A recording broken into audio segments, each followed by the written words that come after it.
Welcome to Austin, Texas and the FloMarching Studios for the pre-show edition of Taking the Field. I'm Emily Tanner-Patterson and I'm joined by the one, the only, the incomparable, Mr. Jeremy Hunt. Hi, I'm back. Welcome back, Jeremy. How has life been since we last saw you? It's good, just nothing but drill all day, every day. All the dots? All the dots. All right. Well, remind the folks at home a little bit about yourself. Awesome. My name is Jeremy Hunt. I'm a 23-year veteran of DCI, and I'm a professional drill writer for a living. As we said, all the dots. All the dots. All the time. And I'm Emily Tanner-Patterson, and I am a percussion educator and arranger here in Central Texas. And we have lots of drum corps for you this weekend. 2 days, DCI Eastern, Allentown, J. Bernie Crum, she don't lie is what they say. The classic. The classic. So we are not going to get new head-to-heads this weekend because half the corps go tonight and half the corps go tomorrow. So they say the score is not really 100% comparable. Yeah, they're not. I think usually, I'm not 100% sure, they usually try to do the same panel, or there's a relative panel of 2 nights, so that the score should be fairly relative. But this show, the first night, has the top 3 corps, so it could skew the scores in a little bit of an odd way because of that. Yep. So speaking of scores and rankings, let's take a look at our current top 15 rankings. So Jeremy, for a long time we kind of had clusters of 6 and 3, and now we've kind of spread things out a little bit. SEV still on top, but BD creeping up on them. That's pretty tight. Just a point there. Yeah. Initially we had that upper group and bottom group and the cadets in the middle, and now we've kind of split up into separate groups. Crown and Blue Coats are kind of in a tier. Boston and Cavaliers have been flip-flopping, it seems like, for like the last week. And now the cadets have somebody kind of creeping up on them with the Blue Stars. And then you kind of have those next 5 or 6 all the way down, even from Blue Knights to Academy, they're all under 2 points within them. So they've kind of, that's a group of 6, and that's kind of the overlap from who's in and who's out. So it's cool how you've seen it kind of stratify and become separate neighborhoods. Yeah, so and that's what we tend to see at this point in the year, that you know, the judges have, now that they've seen all the corps back to back, at first at San Antonio and then in Atlanta, they've sort of decided where people are. And it helps once you get into the bigger venues, it really helps you take it all in. When you're in a small stadium like Port Huron, Illinois, or Port Huron, Michigan, excuse me, and there's only 3 sets of stands, it's really hard to take it all in, but now you're in Night Beat, I think, is at Wake Forest. They're in all these domes the last couple of weeks. You can see it all, so you can make sure you're giving credit to all the elements. Yep. So we'll talk a little bit more about the competition later in the show, but first we want to talk about, it's Friday, and that means, as you know, Flashback Friday. Flashback Friday. And just to have a little fun, we thought we'd take you on a little tour of us drum corps folks here at FloMarching, and back in the day when we were in drum corps. So first up, you see me from my Glassman days, 2003 semifinals and San Antonio. The picture in the blue is my mom's favorite picture. This is Blue Coats 1995 when we did the World War II show. And then that's me in 1993 in the middle, the little guy, in the Rochester Patriots. Aww. I was 17 years old in that picture. Dude, you're kind of old. I know. And up next, you see, not that I can talk, but you see our younger guys.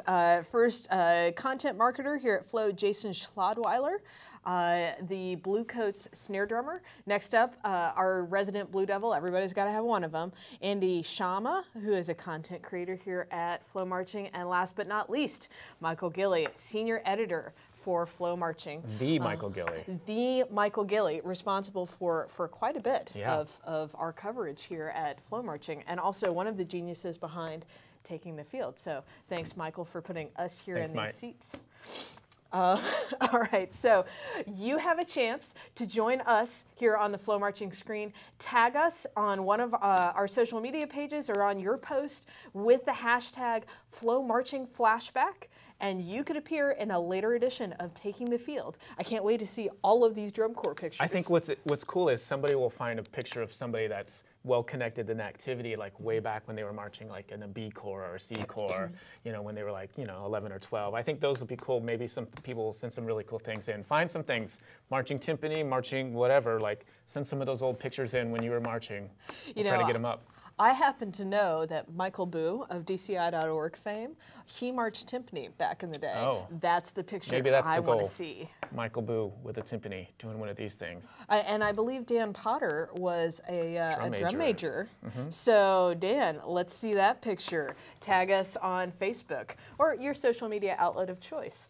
All right, and speaking of Flashback Fridays and also of Allentown, we would be remiss if we didn't mention the Instant Classic. This is the Glassman 2004, and the skies just opened over J. Bernie Crum. Were you there, Jeremy?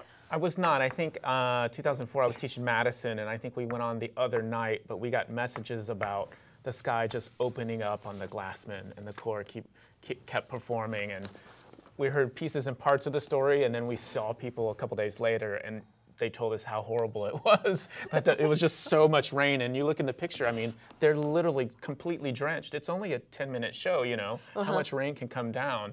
I guess all the rain came down. All the rain. I was there. I was on the sidelines. I was on admin staff in Glassman in 04, and I was an assistant tour manager. And I remember that it was threatening all night, and then it was very sudden. It wasn't one of those, a little bit of drizzle, you have some warning. It was like, I don't know, the Euphrates was opened upon us. I don't know how that happens, that's a river. But thankfully that was before the age of $200,000 worth of electronics on the field. But the performers were drenched in no time flat. And I'll never forget watching, you know, of course my eyes are glued on the corps director the whole time because we've never been in this situation. I've never seen a drum corps cut off on the field before. I'm going, how long is he going to let this continue? But I very clearly remember that in between the ballad and the closer, he went over to the drum major podium and kind of tapped him on the foot and went, we're done, and pulled the corps off the field. And the corps did get to perform later on after the field had dried off, you know, top to bottom. But the crowd was very encouraging in those moments. Yeah, it's interesting, like with all the technology, not only the electronics, but the technology to do all the printing with the props and the technology to track the weather. Like, there's so much liability and logistics to go on that won't happen again. Like, nobody would ever get put in that situation for that to happen.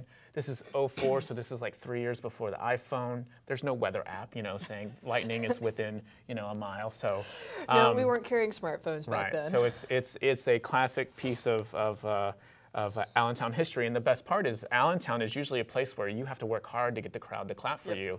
And I heard there's nothing like but the crowd just going berserk for those kids. No, you would have thought that a lot of people would be rushing out of the stadium, but there was no mass exodus. Everyone stayed in their seats as long as the students were on the field, and that's a wonderful testament.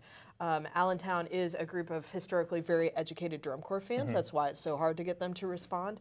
But in that situation, they were 100% there for the performers, and that's really what makes Allentown so special. Again, J. Bernie Crum, she don't lie. The performers and the funnel cake. The funnel cake also makes J. Bernie Crum a very special experience. If you're there tonight and you're watching on the FloMarching app, please dedicate a funnel cake to me. Yeah, have some for me. Yeah, split one for us. All right, so hopefully the weather will hold out tonight. We have heard there's some reports of rain in the area, but hopefully no more instant classics like that rain video. Doesn't look that way. Well, the talk of the town right now is the race for the top. It looked for a while like it was a sealed deal, and now the Blue Devils are closing the gap on SCV. Jeremy, before we launch into the competition talk, we got a short video. Let's take a look at the Blue Devils.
a fun show. It is. So the last time, Jeremy, these two corps met was last Sunday, Night Beat Tour of Champions. Let's take a look at those scores and how they break down against each other. So far, these two corps have been pretty even with music and visual, but where we're still seeing that spread is GE. Yeah, GE is where the most points are and where you can kind of get the most bang for your buck, and that seems to where SCV kind of has the biggest lead there. So, and usually the performance caps in general, it starts to wash out a little bit, so them being so close there, the key is going to be where does that GE number sit and how far does that spread stay there. How can either of these corps kind of push those performance numbers up? You were talking about that a little bit earlier. Oh yeah, well, and something else to keep track of is when you're looking at those performance numbers, if you're looking on the left side and looking at the content. So somebody could be first in content but third in achievement, and they could be first, second, or third, in the competition. But that means they've gotten to the point where everybody's kind of decided, like, well, they're the corps with the most content. If they achieve that, will push them over the top. So that could affect that with those performance captions, and it's not unheard of for performance captions to create a champion. It just kind of all matters how it washes out. The other thing to keep track of is you start to run out of numbers. So as the scores get higher and higher and higher, you run out of numbers. So every single 10th matters. I think 3 or 4 years ago, almost everybody was almost set the highest score ever. Well, by the end, they just ran out of numbers, so everything just squeezes and squeezes. Yeah, so, you can't go any higher than 100 in this activity. Right, you can't. Yeah, we haven't added 101 or 102. And we've been talking for weeks, Jeremy, about how Blue Devils, their closers, we should never count them out. They know how to finish out the season. Why is that? Why is this a predictable situation that BD is creeping up on SCV? One thing that BD is always, when you look at the age of the drum corps, if they're not the oldest drum corps, they're the second oldest drum corps. Almost every single year, if you look at the numbers, very rarely are they the third or fourth oldest. And that means just the experience level of the student, not only in drum corps and marching band in college, they have so much experience. When you need to get them to push at the end, that older, mature kid usually allows them to catch up. So there's even been years where they've been sitting maybe fourth in some performance captions, and then by the last week they're second or even winning a caption, just because those older members are really able to be pushed. And the staff is older too, so they know how to take those kids and push that gear to get them all the way to the end. And they're famous for, I don't want to say easy because nothing about drum corps is easy, but having a schedule that is perhaps less demanding from a day-to-day basis than some of the other corps. And part of it is just like a professional expectation. Like, you're coming out to rehearse, you're going to get work done, then you're going to move on to whatever the next thing is. They're not going to be out there any more time than they need to be out there. So the performers come out, they're expected to do something, and they do it. A friend of mine that's taught there for years, when I was still teaching drum corps, he would say, if you have to say it a second time, it's unusual. So that's the level of performer they're dealing with. When they get to the end, if they say they need this to be X, Y, Z louder, that happens right away. And that's why they're able to push and finish so well.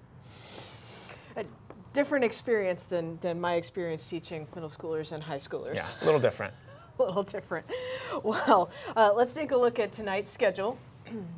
So we're going to be kicking it off relatively soon with a national anthem. And then first up, we're going to see the Cavalcade of Bands, followed by Seattle Cascades, who are joining the crowd with a new ending tonight. I'm looking forward to seeing that. Then we'll have Pioneer, two-time fan favorite Music City, Troopers, Madison Scouts, and Colts. Then at 8:26, the Mandarins, 8:43, the Phantom Regiment, 9 o'clock, Blue Stars, 9:17, the Blue Devils, 9:34, Santa Clara Vanguard, 9:51, the Blue Coats. Then at 10:08, Cadets 2 will be performing an exhibition, and then scores at 10:33. And just so folks at home know, that's not a typo. There is a corps called Cadets 2. It is the all-age offering from YEA. The Cadets, the DCI corps, will be performing tomorrow night. Allentown Day 2, Eastern Classic Day 2, and Taking the Field will be with you tonight after the scores as well as tomorrow. And we want to remind folks that as in weeks past, we have the fan favorite vote up again today, Jeremy. Awesome. Lots of fun. So head on over to FloMarching.com. vote for your favorite drum corps performance of the night. We'll let you know at the end of the show who you selected as your fan favorite. You gonna vote, Jeremy? I've been told I'm not allowed to vote. So somebody vote for me. In the spirit of me, somebody vote. I'll be curious. Maybe we can get more than 37,000. That'll be amazing. Ooh. So you've heard it here, folks. Jeremy has just thrown down the gauntlet. We need more than 37,000 of you to log on and vote tonight. All right. So, as I said, the drum corps fun is just beginning. So not only do we have 2 days this week, next week is one solid week of drum corps. Yay! Awesome. It's Christmas in August.